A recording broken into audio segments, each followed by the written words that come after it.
Hello students आप सभी का एसके ज्ञान ज्योति के ऐप में और यूट्यूब प्लेटफॉर्म में स्वागत है। जैसा कि आप सेमेस्टर 4 में प्रवेश कर चुके हैं और सेमेस्टर 4 में अब आपको अपने सिलेबस की जानकारी चाहिए। तो अगर आपका मेजर हिंदी है तो मेजर में कितने पेपर्स हैं और उसमें कौन-कौन से टॉपिक्स पढ़ने होंगे, क्वेश्चंस कैसे आएंगे, अगर ये सब जानकारी अपने सिलेबस की पूरी अपने दिमाग में डालना चाहते हैं, तो इस वीडियो के साथ बने रहिए। इस 2-3 मिनट में आप अपने सिलेबस को अच्छी तरह से अपने दिमाग में समझ जाएँगे और जब पता हो जाएगा आपको स्टूडेंट्स कि पढ़ना क्या है, तो आप अच्छी तरह से तैयारी कर पाएँगे। लेकिन जब पता ही नहीं है पढ़ना क्या है, तो आप कुछ भी नहीं पढ़ पाएँगे, ठीक है? तो आइए देर ना करते हुए स्क्रीन पर चलते हैं। लेकिन आप मेरे चैनल पर पहली बार आए हैं, तो हम आपसे कहेंगे कि आप जो है सबसे पहले इस चैनल को सब्सक्राइब कर लें, क्योंकि इस चैनल में आपको बीए बीएससी के सारे स्टडी मटेरियल मिलेंगे और आप डिटेल में पढ़ना चाहते हैं, हमारे एसके ज्ञान ज्योति ऐप को जरूर डाउनलोड कर लें। वहाँ पर ये कोर्सेस आपको डिटेल्स में मिलेंगे। ठीक है, आइए देर न करते हुए हम लोग स्क्रीन पर चलते हैं। तो आपके स्क्रीन पर अभी एक सिलेबस जो आ रहा है, ये एसके यूजी सेमेस्टर 4 एनएपी का सिलेबस है। ठीक है, इसमें कि हम लोग क्या करेंगे,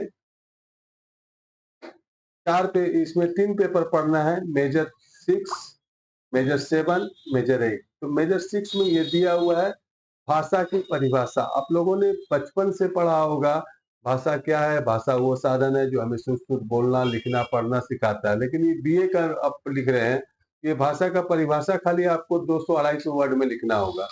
भाषा की विशेषता दूसरा क्वेश्चन हो गया, भाषा के अंग तीसरा क्वेश्चन हो गया, भाषा और बोली में अंतर ये चौथा क्वेश्चन हो गया, भाषा का भाषाओं का वर्गीकरण ये पांचवा क्वेश्चन हो गया और भाषा के अध्ययन की दिशाएं, ये 6 टॉपिक्स आपको पढ़ने हैं यूनिट इकाई 1 में।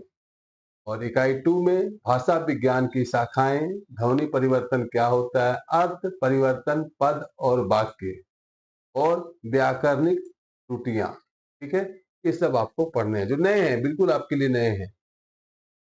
नेक्स्ट है मेजर 7, हिंदी भाषा का उद्भव और विकास। ये बहुत इंपॉर्टेंट क्वेश्चन है, ये पूछेगा ही पूछेगा।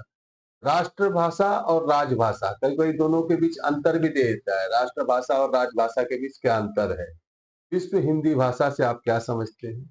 राजभाषा और राष्ट्रभाषा देख रहे हैं ना, हम बोले दे देता है, देखिए दे दिया है यहाँ। राजभाषा और राष्ट्रभाषा में अंतर, इसी का मेजर 7 में इकाई 2 में पढ़ना है। देवनागरी लिपि का उद्भव और विकास, देवनागरी लिपि की वैज्ञानिकता, देवनागरी लिपि की समस्या एवं समाधान, ये पढ़ना है। अब आपका नेक्स्ट पेपर आ जाता है मेजर 8। इसमें भी प्रयोजन मूलक हिंदी इकाई 1 में अवधारणा एवं संभावनाएं पढ़ने हैं। प्रयोजन मूलक हिंदी की विभिन्न दिशाएं पढ़ने हैं। प्रयोजन मूलक हिंदी की प्रासंगिकता पढ़ना है। प्रयोजन मूलक हिंदी की समस्याएं एवं समाधान पढ़ना है। प्रयोजन प्रयोजन मूलक हिंदी की साहित्य हिंदी में अंतर, दोनों में क्या है, प्रयोजन मूलक हिंदी और साहित्यिक हिंदी में क्या अंतर है। इकाई 2 में पढ़ना है प्रशासनिक हिंदी क्या होता है, व्यवसायिक हिंदी क्या होता है, तकनीकी हिंदी क्या होता है, हिंदी की संवैधानिक स्थिति और जनसंचार माध्यमों की हिंदी।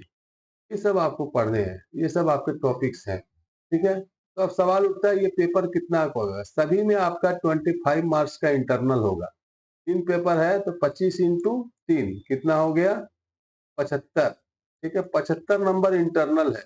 यानी इसको अगर आप अच्छा से देंगे तो यहाँ पर जो है आपका क्या हो जाएगा, आराम से 75 लाया जा सकता है। ये कॉलेज में एग्जाम होती है, ठीक है इसकी। और 2200 मतलब कि 75 मार्क्स करके जो है, ठीक है, 75 मार्क्स करके 3 पेपर में जो है 225 मार्क्स का क्या होगा, आपका यूनिवर्सिटी एग्जाम लेगी। मेजर पेपर है बता रहे हैं। तो ये आपका सिलेबस है, इंटरनल नहीं भूलिएगा, इंटरनल जरूर दीजिएगा। इंटरनल के भी क्वेश्चन इसी से आएंगे। उम्मीद करते हैं ये वीडियो आपके लिए काफी हेल्पफुल रहा होगा और जब आप सिलेबस समझ जाएंगे तो आप कहीं भी मोबाइल निकाल के पढ़ सकते हैं, लिख सकते हैं। चलिए, और विशेष में पढ़ना चाहते हैं तो एसके ज्ञान ज्योति में आपका वेलकम है। बहुत हम लोग कम कीमत पर आपको कोर्स प्रोवाइड कराते हैं। यहाँ कोर्स लेने के बाद आपको लिखना पड़ता है, वीडियो प्रोवाइड कराते हैं, क्योंकि आपको समझने में काफ़ी मदद करती है। तो वीडियो अच्छा लगे तो अपने दोस्तों को भी ज़रूर शेयर करें। धन्यवाद।